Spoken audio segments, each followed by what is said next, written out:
Hello, hello. This is Christina Waschko and you're watching Motherpreneur TV. Information, inspiration and entertainment from mothers to mothers. Now, a few weeks ago I posted an episode called How to Deal with a Non-Compliant Husband. And I gave you a few tips on actually how to deal with him. And I said to myself, wouldn't that be interesting to hear it from a real husband, from a guy who has been put to the test by his wife, perhaps not just once, several times. Hey, guess what? I found him.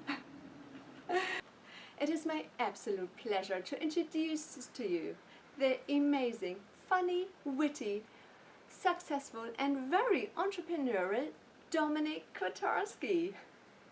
As a matter of fact, I know Dominic's wife, she started and ran her own shop at one stage, so that made him perfect to share his wisdom with us. Dominic is the creator of Sales Success Academy. He is the author of The Making, and he is the CEO of Hannah Direct Canada. But most of all, Dominic is a father to 3 and a husband to 1. Enjoy this very insightful and entertaining interview I had with Dominic on how to man up to your wife when she is ready to live her big fat dream. Enjoy. Dominic, thank you so much for taking the time to speak with us. I'll say my pleasure, but I'm not sure that that's going to be the end result, but I'll say my pleasure. I don't know what I'm in for here, so... Good, good. Now, I want to establish your credibility, first of all, because why should the gentlemen, the husbands, listen to you? So you're a husband of how many years now? For how many years? A husband for 14 years. All right, you know your wife for how many years? 24 years. 24 years, all right. Yeah. So, and you haven't been divorced, you're just... No, one man, one woman. Yeah, keep it simple. Keep it simple. Like, right. One man. I have friends who have many women and many children and many, so I just always kept it simple. Yeah, that's my motto. All right, that's very good. Okay, plain, simple, and easy. Now, when you met your wife, who was your girlfriend at that time, yeah. Did you notice she has crazy ideas, or did you know what you got yourself into? The first thing was, and it took me a while to understand because I come from Tennessee and I have these visions of women who want nice things and you have to work really hard and get them nice jewelry and shopping, and then the first thing I noticed is that the first thing we had to do is ride some horses on the first date.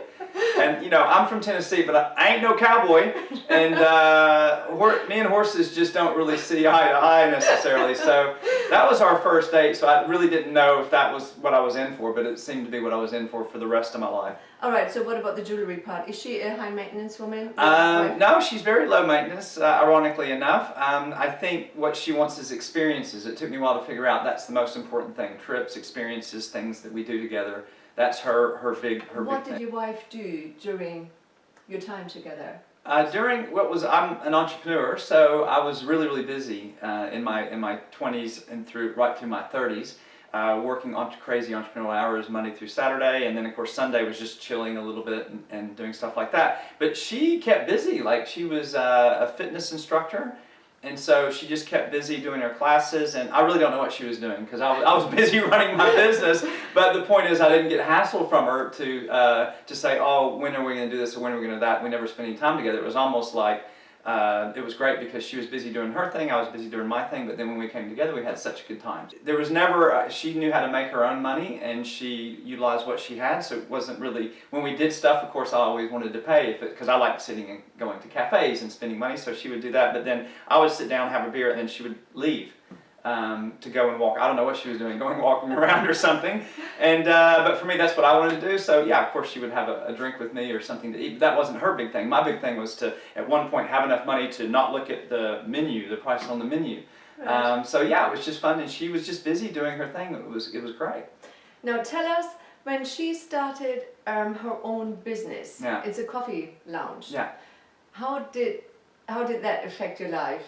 Okay, but we had 3 children, 3 boys, and the youngest was about 3 years old. So it's not like teenagers and they can do their thing. And then the next one was, let's see, 5, and then, no, does that make sense? 7, Yeah, 5 and 7. So for me, it was like I knew it was going to be a big commitment, it was going to be a big change, because I was an entrepreneur, so I knew that it was going to be many, many hours, and so somehow I'm going to have to change, somehow. I didn't know how, but I was going through a transition to move from a business where I was managing people to where I was just managing myself and doing sales training and coaching and speaking. So I just had to make sure that that I was around home at the times that the kids were coming back from school. So when your wife said, "Oh, I want to do this," what was your first reaction? After I cried or before I cried? Okay, I cried. It was a mixture of, oh no, we're in the land of, because it was in the Netherlands, and I was worried about the risk involved as an entrepreneur, employing people, taking on new leases, and just the whole thing, and not being there for our kids if there was an emergency. So there was lots of things. So I think the tears came first. And then the other reason I was crying is I knew that if I didn't do it, I was screwed as well. So, whenever... Why would you be I heard this the other day, and it actually has probably been my motto, not just since I heard it, but it's probably happy wife, happy life. So if you hold somebody back, no matter what, we have children, right? So you want your children to fly and have wings and go out into the world. You don't want to hold them and not let them take risks. But I think it's the same with a relationship. If you really love somebody, you want them to spread their wings and fly. And you're going to have to deal with the consequences, because if they crash and burn, that's one situation. If they fly and have wings, then they're so busy and they're so successful, then that has complications as well, because the whole world wants them, and then maybe you technically could lose your life partner. So it's scary no matter what you do. But at the same time, if you think in your own self what you want for yourself, you also want it for your loved ones, don't you? So definitely a lot of fear there, but then it's what we want. Go out in the world and make it happen. Could you please share with us any tips to any husbands watching right now?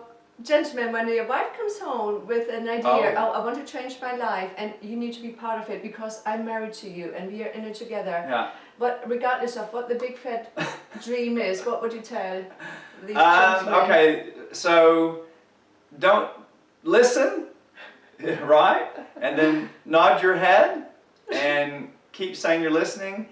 Keep trying to listen, and then just wait and see what happens, because either she continues on, but you haven't stopped her, and don't try to give her advice as like a business person or entrepreneur, because she's your wife.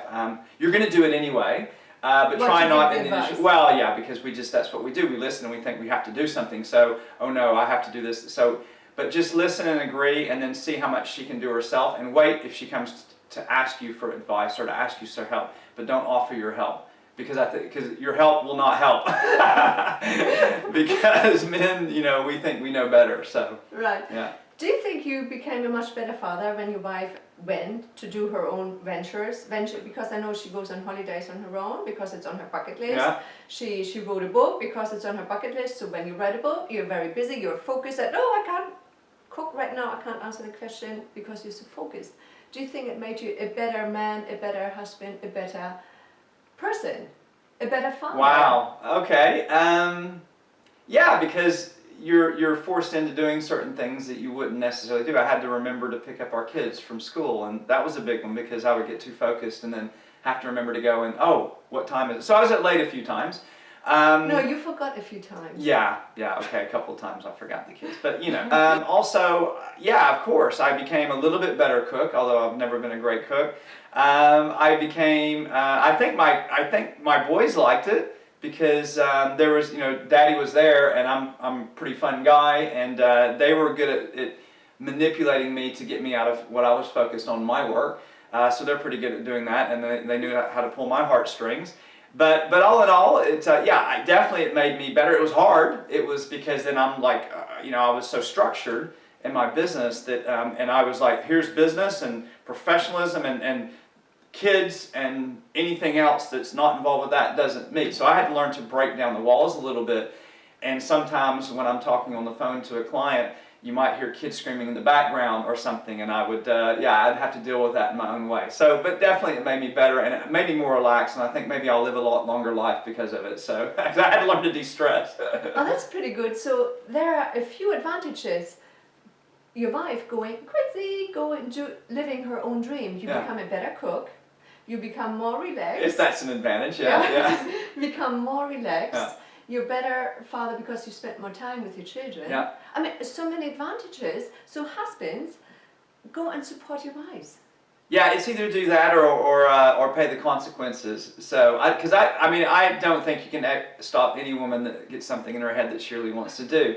So it's not like you're ever going to stop her anyway. You can lose her, but you're not going to stop her from doing what she wants to do. So men, we don't really have much of a choice, and I think we know that. But at the same time, there are advantages when she becomes successful at what she's doing, because it could, maybe you get a holiday that you don't have to pay for, or maybe there's less stress. She makes more money that you don't have to go and make all the money. So there's some advantages, definitely. Can be some advantages. Oh, I like that. Thank you so much. So we established men who support their wives in their great venture. They become better cooks, they have a better relationship with their children, they become more relaxed, and consequently you guys are going to live longer. So that's really good. Yeah, I don't think it's fair that women live longer than men. So my goal is to kind of make that a little bit of a competition, because I don't want to die of a heart attack, but also it's kind of cool to live your life together through different phases. So yeah, so if I'm a better cook, it means I'm probably going to eat better, be healthier. My kids like me, so they're not going to take massive advantage of me later on, hopefully. So because they like their father now, and I think in the long run, then I'll live longer. But then because my wife is happy, she wants to live with me as well. So then you have a life partner going on. So I think it's a good long-term plan to let your wife do what she wants to do, and keep it simple. Hey, anyway, and now I want to ask you the question that's probably in your mind if you watched the other one, if you watched my video, how to deal with a non-compliant husband. And one of the things I said, when you as a woman, you become so busy because it's your dream, you neglect everything. How did you deal with not having enough sex and not having home-cooked meals? I mean, you answered your own question because you said you became a better cook. How about that sex part? I got some massages. I would go and get, I'm not the massage you're thinking, but yeah, so that would kind of take it out, and there's other things you can do to relieve yourself, but in the end, but no, for the most part, no, if you really want sex, you can get it. Not buying it, but just I know it made me better at working harder to get sex from my wife. So and if I cleaned the kitchen and did the dishes there's no excuse for her whatsoever, even though she's tired, she gives in. So, no, and here now I have to admit, I am the wife, so I don't know, I am the wife. Dom, you're a superstar. Thank you so much. I do appreciate your time, your effort, your wisdom. So what, man up, man? Is that what you can say now? Man up? Man up? Oh, man definitely, up. Man up. Yeah. And go and support your wife. Support your wife, because you got no choice. If you want to live happily ever after. You're a team. You're a team, aren't you? Yeah. Great. Together, everyone achieves more. Not to be cliches, but we're a team and we're family, and stick together because it'll all be over soon, right? Great.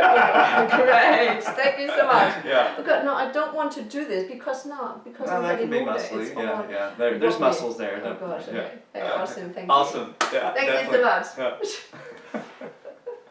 Yeah. And here we have it. Supporting your wife can make you live longer, makes you a better dad, and makes you a better cook, according to Dominic, that is. Now here comes the part where I would like to hear from you. Please tell me, do you have any experiences with supporting your husband or your wife? If so, what is it your wife or husband wanted to do, and what did you do to support him or her? Now you're on the computer, go to my website at themotherpreneur.com and leave me the comments there. Love to hear from you. Did you like what you just listened to and what you just watched? Then please share it with all your friends, because come on now, we all should man up and woman up to support each other. Also, subscribe. And with this, I say goodbye. Thank you so much for watching yet another episode here on Motherpreneur TV. I look forward to seeing you again next week. And until I do, remember, we are more than just mothers. We are an inspiration to ourselves, to our families, and to the world.